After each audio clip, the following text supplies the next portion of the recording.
जी sir, किस तरह से एक आईएसआई से जुड़े व्यक्ति को पकड़ा गया है, किस तरह का मामला है? देखिए, सोशल मीडिया में भारत विरोधी जो तत्व हैं, खासकर पाकिस्तान और उनकी जो गुप्तचर संस्था है आईएसआई, और उनकी जो समर्थित संगठन है, जैसे एसबीएन नेटवर्क है, एक सज्जाद भट्ट नेटवर्क है, एक बीकेआई है, बब्बर खालसा इंटरनेशनल है, ये लोग, इनके विज्ञापनों की ढेर रहती है। ये लोग युवाओं को, हमारे देश के बेरोजगार युवाओं को प्रभावित करने के लिए बहुत सारे इनके पास विज्ञापन ये लोग चलाते हैं, जिनके संपर्क में हमारा युवा आता है और संपर्क करता है। उनसे संपर्क करते ही ये इसको सॉफ्ट पिक कर लेते हैं और उसको स्लीपर सेल की तरह इस्तेमाल करते हैं। तो ऐसे एक स्लीपर सेल का मामला जांजगीर चांपा जिले में अकलतरा थाने में एक आया है।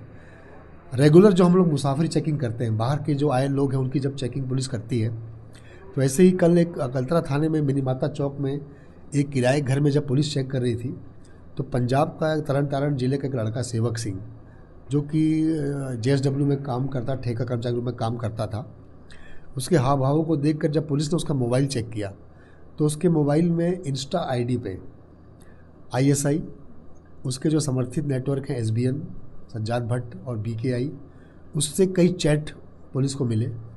उसके साथ उनकी व्हाट्सएप कॉलिंग है और वॉइस कॉलिंग है, और इस सब में जो हमको फैक्ट ये मिले कि वो उसको रेडी कर रहे थे कोई ना कोई यहाँ काम कराने के लिए।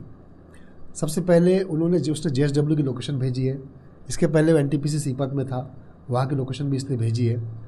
और इसके अलावा जब उन्होंने बोला कि तुम तो मध्य भारत में हो और पंजाब तरफ आओगे तो हम ड्रोन के माध्यम से कुछ भेजेंगे, अब वो ड्रग हो सकता है या फिर वेपन हो सकते हैं, तब तक उन्होंने यहाँ पे इसको कुछ, यहाँ पे जो कुछ रिच लोग हैं, हालांकि उसमें 10 लाख ही लिखा हुआ, समझ से परे हो सकता है, उनको ट्रेन कर रहे हुए लोग, कुछ लोग की रेकी करने बोला गया था।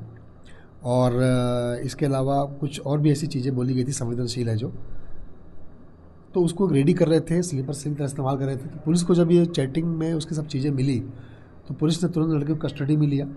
कस्टडी में लेकर जब उसे डिटेल में पूछताछ की, तो ये पता लगा कि ये 3-4 महीने पहले यहाँ जेएसडब्ल्यू में काम करने अपने मामा के द्वारा आया था। मामा इसका फोरमैन है यहाँ पे, उसको भी पुलिस ने कस्टडी में लिया था। उसके पास से ऐसा कुछ सस्पेक्ट चीज़ नहीं मिली है, और ये ऐसे विज्ञापन देख के सॉफ्ट पिक हुआ और उन लोगों ने संपर्क करके इसको रेडी कर रहे थे, स्लीपर सेल की तरह इस्तेमाल कर रहे थे। 20,000 रुपये इसको एयरटेल के माध्यम से उन्होंने भेज भी दिया था। तो पुलिस ने बहरहाल इसमें 152 और 62 का मामला जो है राजद्रोह और क्रिमिनल कॉन्स्पिरेसी का मामला दर्ज किया है।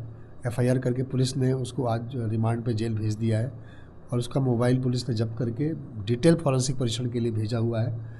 उस फॉरेंसिक परीक्षण के दौरान ये क्लियर होगा कि जो जितने आईडीज़ के संपर्क में था ये, चाहे इंस्टा आईडी हो या व्हाट्सएप आईडी हो, उसका केवाईसी जो है, केवाईसी के थ्रू और कौन कौन हो सकते हैं, पुलिस उन तक भी पहुंचने का प्रयास करेगी। और बहरहाल यही है कि जो नए किराएदार जो आते हैं मकान मालिकों से, यही है कि उसके बारे में सूचना दें। हमने इन मकान मालिकों को भी नोटिस दिया है, फिर सूचना इसने नहीं दी थी पुलिस को। तो ये मुसाफिर चेकिंग जो है ये बहुत इम्पॉर्टेंट है, और मीडिया के माध्यम से आप सभी से यही आग्रह है कि जो भी नए लोग आते हैं, जो भी नई चीज़ें दिखाई देती है, उसके बारे में पुलिस को खबर करने से हम देश विरोधी तत्वों को पकड़ने में और सफल हो पाएंगे। ये आतंकवाद से जुड़ा कहीं ना कहीं मामला लग रहा है, तो किस तरह से इसकी कुछ अलग तरह से जांच होगी? हाँ, ये जो है पीएचक्यू में एक शाखा है एटीएस, एंटी टेररिस्ट स्क्वाड, हम एटीएस के संपर्क में हैं, और उन्होंने कई मामले ऐसे पहले किए हुए हैं, और एटीएस के हेल्प के द्वारा हम जो है इसमें इसकी जड़ी और कहाँ पे है वहाँ तक पहुँचने का प्रयास करेंगे। सर, मकान मालिक को नोटिस दिया गया है, मकान मालिक नोटिस दिया गया, और 188 के तहत उसकी भी कार्रवाई की जाएगी।